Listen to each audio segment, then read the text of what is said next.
You react to every criticism like it's a personal attack, let other people's moods dictate your entire day, and find yourself constantly triggered by situations completely outside your control. Your emotional state depends on your boss's approval, your partner's attention, the weather, traffic, social media comments, and 1,000 other variables that shift moment by moment. You're living as an emotional puppet, and everyone else is pulling the strings. Arthur Schopenhauer understood that human suffering comes from one fundamental mistake: believing that external circumstances determine your internal state. Most people spend their lives trying to control the uncontrollable while remaining completely unconscious of the one thing they actually have power over: their own mental responses to whatever happens. The secret to emotional invulnerability lies in what Schopenhauer called the distinction between will and representation. Your will constantly wants things to be different than they are, creating endless suffering when reality refuses to conform to your desires. But when you learn to observe life as pure representation, as phenomena that simply exist without needing to affect you personally, you discover a form of freedom that no external circumstance can touch. This single shift in perspective creates what Schopenhauer termed aesthetic contemplation, a state where you become an observer of life rather than a victim of it. You stop taking everything personally and start seeing events as neutral phenomena that only have the meaning you assign to them. What follows will reveal how Schopenhauer's philosophy can train your brain to remain unaffected by external chaos. And at the end of each section, you'll receive specific practices to begin developing this emotional immunity immediately. Schopenhauer's Will and the Art of Detachment. You suffer because you want things to be different than they are, and that wanting never stops. Even when you get what you thought you wanted, your mind immediately finds something else to crave or fear. You're trapped in what feels like an endless cycle of desire, temporary satisfaction, and renewed dissatisfaction that leaves you constantly at the mercy of circumstances beyond your control. Schopenhauer identified this as the tyranny of the will to live, the blind, irrational force that drives all existence and keeps you perpetually wanting, needing, and suffering. Your will demands that people treat you fairly, that your plans work out, that life conform to your expectations. When reality inevitably fails to comply, you experience what Schopenhauer called the fundamental suffering of existence. But Schopenhauer discovered something remarkable. It's possible to temporarily escape the will's tyranny through what he called aesthetic contemplation. When you observe something, a piece of music, a natural landscape, even a difficult situation, without wanting it to be different, you enter a state of pure perception where suffering ceases because desire ceases. Most people are so identified with their wanting that they can't imagine existence without it.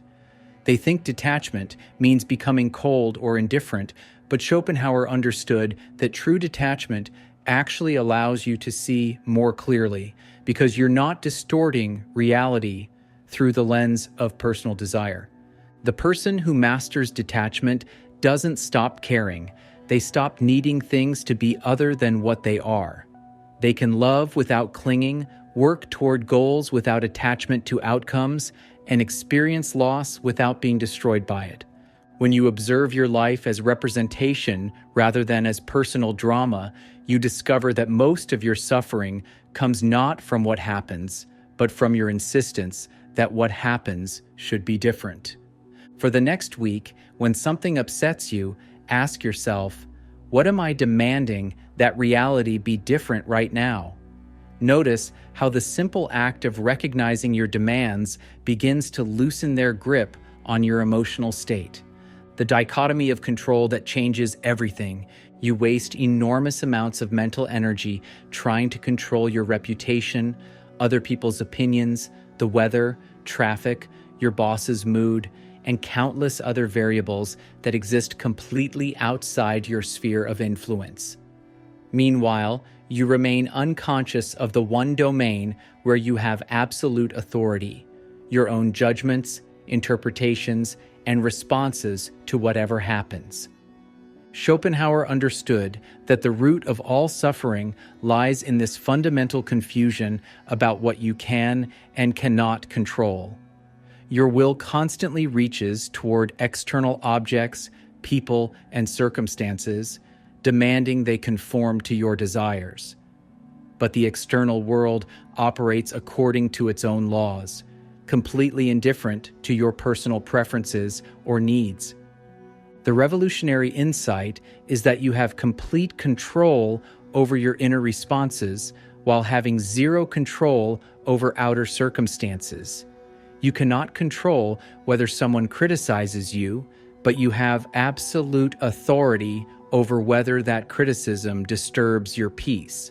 You cannot control whether you get the promotion, but you can control whether your sense of worth depends on external validation. Most people have this backwards. They obsess over controlling the uncontrollable while neglecting the one area where they have genuine power. They try to manage other people's emotions while remaining unconscious of their own. They attempt to force outcomes while ignoring the internal processes that create those outcomes.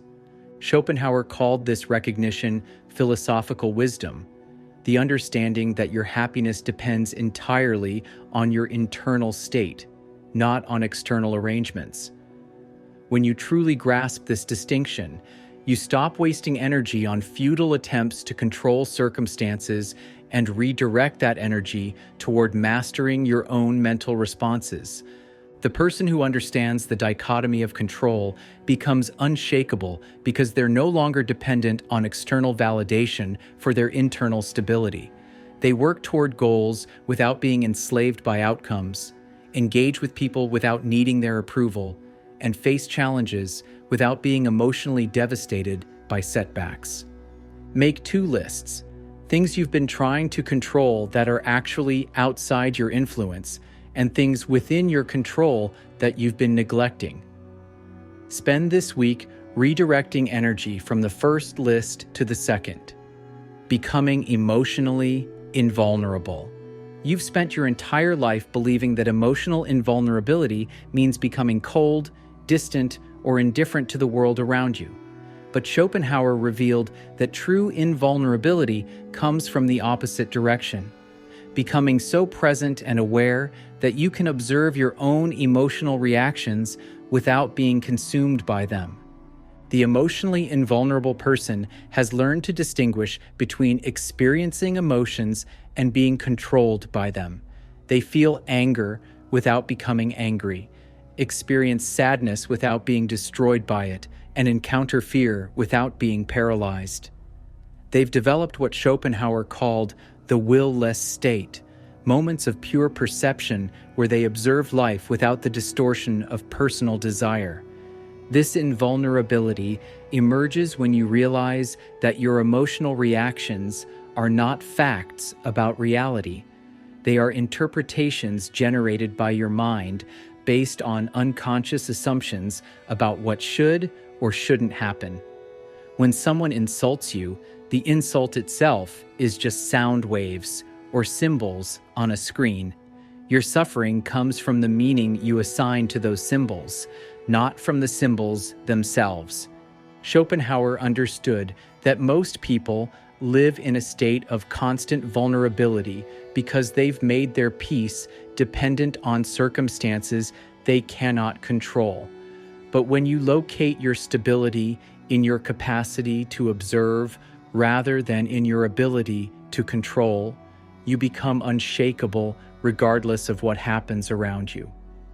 The final practice is this: when something disturbs your peace this week, pause and ask yourself, what story am I telling myself about what this means? Notice that the story is optional and that changing the story changes your entire emotional experience. You don't need the world to cooperate with your preferences to remain unaffected. You only need to remember that your inner state belongs to you alone.